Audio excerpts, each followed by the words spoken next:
This is an orthokeratology case where the patient is not getting very much treatment from his lenses.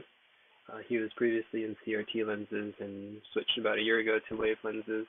The initial switch was made because VA was poor, and now we're still getting some residual myopia. In fact, almost all of it's still there. And looking at the posterior topographies, we're not getting much of a treatment zone at all in the right eye, maybe a little bit in the left eye, but it's poorly centered, it's not very distinct, and a lot of the patient's myopia still exists. So it looks to me like this lens is probably moving around quite a bit while the patient is sleeping. And we're not getting a seal anywhere, and the fluid dynamics are just not working because they're not at the same place exerting pressure for a consistent amount of time during the night. I noticed that with the original lens, you're using an oval treatment zone, and for a case like this with 3/4 of a diopter cylinder, I would probably not use an oval treatment zone. Even reverting to a spherical zone, though, I'm not sure if this particular lens would work that well. The CRT lens obviously was a spherical treatment zone, and that was not producing very good results either. So what I have found to be quite effective in cases like this, where your lens that you're using right now, it's fitting pretty tight. You've got the blending off, pressing down a fair amount in the periphery, which pops up the apical clearance, but we're not getting very much blue flattening in the periphery here. So the lens, I think, is just a little too squirrely on the eye, and what I found to work really well in these cases is a large diameter lens, and that is a whole new can of worms. If you're not used to using large diameter lenses, or even if you are, sometimes there's a whole lot of troubleshooting there as well. So provided that this patient is pretty motivated and that you're maybe willing to spend some money on lenses, I have seen larger lenses work very, very well in cases like this where multiple lens changes are not producing any treatment or very minimal observable treatment on the eye. Switching to a larger lens, which is more stable on the eye, gives very good vision after just one night of wear, even with higher prescriptions. So I'm really not an expert on the large diameter lenses. Most of my patients honestly don't wear them, but I have used them on occasion. And I think what I'll do is maybe just show you what I've done in the past.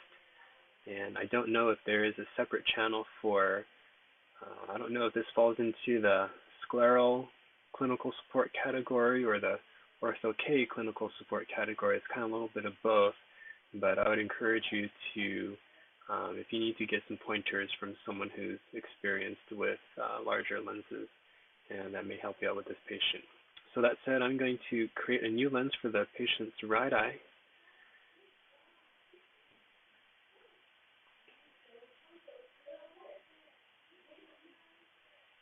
And for time's sake, I'm just going to start with the previous design. So your initial design was in GSIM with blending turned off. I measured the cornea at around 11 point, I think it was 1.6. So if I round that up to 11.2, I would fit this patient initially with about a 14.2 diameter lens. So if I go to my settings, I have a setting for just regular corneal reshaping, but I'm going to change these. I am going to use just a spherical optic zone, kind of a standard 6.268.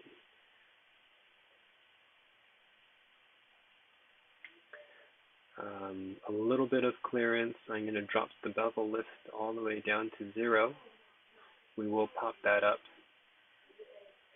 later. I'll show you. There it is. A thicker edge tends to make it a little bit easier to get the lens off. And then because these are larger lenses, a slightly thicker center makes the lens a little bit more sturdy so it doesn't break as easily. 1.5 is a little bit high for a corneal lens of this prescription, but since we're doing a large diameter lens, 1.5, we do want to overshoot a little bit, and I'll leave it there. And as I mentioned earlier, I'm going to make this diameter 14.2.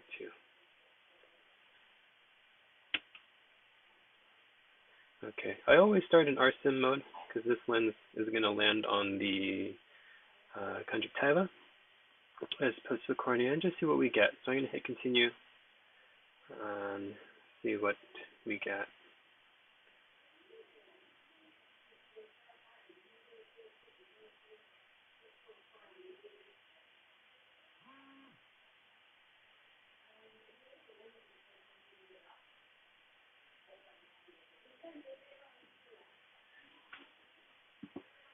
I don't have a very fast computer, so it takes a little bit longer sometimes.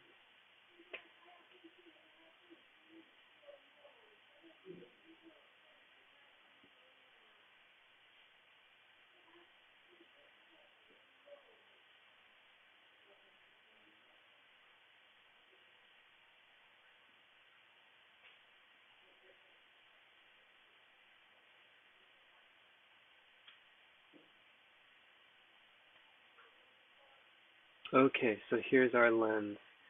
And right now in RSIM mode, the lens we started with had the blending turned off, so it's still off right now. And first thing I'm going to do is reset the central clearance. What I look for is the first click that gives me a little bit of clearance. So I'm going to lift this lens in the flat meridian until I get, okay, so now we're touching the cornea. I'm going to click down one time, and that's going to be my central clearance in the flat meridian. In the other meridian, I'm coming up quite a bit, so I may consider doing a GSIM in this case. We're over 20 microns of clearance superiorly. So if I switch that over, we'll get better alignment superiorly, obviously. This lens now fits a little bit tighter to the cornea. I'm going to turn off the blending and see what happens. Okay, so because these lenses really don't move as much on the cornea, they don't have to fit quite as tight as a corneal lens. And sometimes if the lens fits too tight, then you get some comfort issues and other problems. So if I chose, I would choose either RSIM with the junctions not blended, or in this case, I think it's fine to go with a GSIM lens and then turn the blending back on so that we're not just too tight on the cornea. If you look at the original lens design, you have a nice white ring here. This tells you where the curves are really steep and we're getting treatment. And you still have a white ring here. And I wonder if this will be a good example. Here's a good example. We don't have very much white at all here. This is RSIM with the blending turned on. So this lens is going to fit the loosest out of all the combinations we've looked at. So if we kept it in RSIM, I would keep the blending off so that we retain that white ring. Or if we go to GSIM, then you can turn the blending back on. You still have a white treatment zone, and this lens should stay on the eye with pretty good stability. So I'm going to move the pink dot now to the size of the cornea, which was around between 11.1 and 11.2. And then we're going to bump this up so that we're not bearing down on the limbus.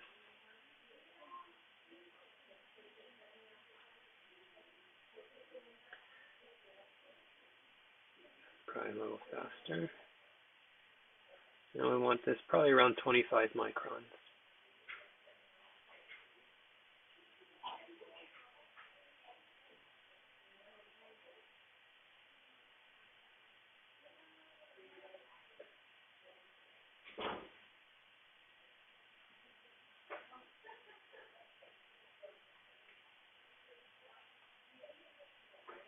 Okay, you'll see that by adjusting the periphery, we've lost our central clearance. So I'm going to click down until we get the first pop-up in the center. There it is. Double check That can come up a little bit.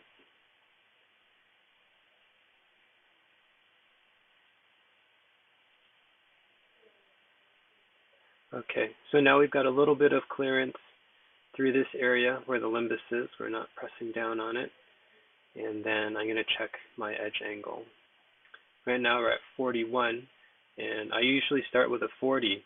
This is going to be somewhat trial and error, which is why this may get a little bit more pricey. But what I found is oftentimes the center part of the lens aligns really well on the cornea. I get a pretty good bullseye pattern, but the edge is sometimes too flat or too steep and has to be adjusted.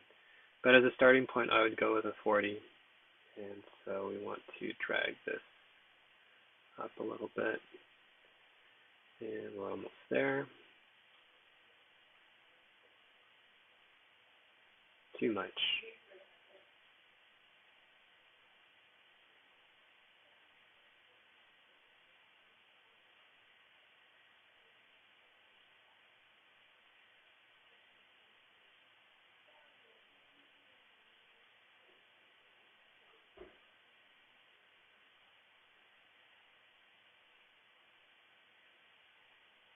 Okay, there's our edge angle of 40.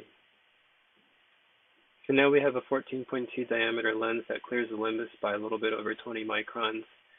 It's clearing the central cornea by whatever smallest amount we can get. And I do expect this lens to stay on the cornea a little bit better without as much movement, and that should result in a very clean post-wear topography and better vision. All the standard large diameter scleral evaluation and troubleshooting strategies would apply to make sure that the edge is not too loose or too tight. There's no blanching or digging into the conjunctiva. So a lot of that will just depend on how comfortable you are with large diameter lenses. And like I said, this does involve some trial and error. I do have the large diameter set from Wave, but I haven't really looked into how that fits into making ortho K molds for patients. So in these cases, I often do have to reorder a couple other lenses. But if the patient is motivated and understands the finances involved, I do believe you can get a very good result, and the patient and parents likewise should be very pleased. So I would use the same strategies designing a lens for the left eye. And if you have any further questions, you can email me or maybe get in touch with someone who does a lot of large diameter work.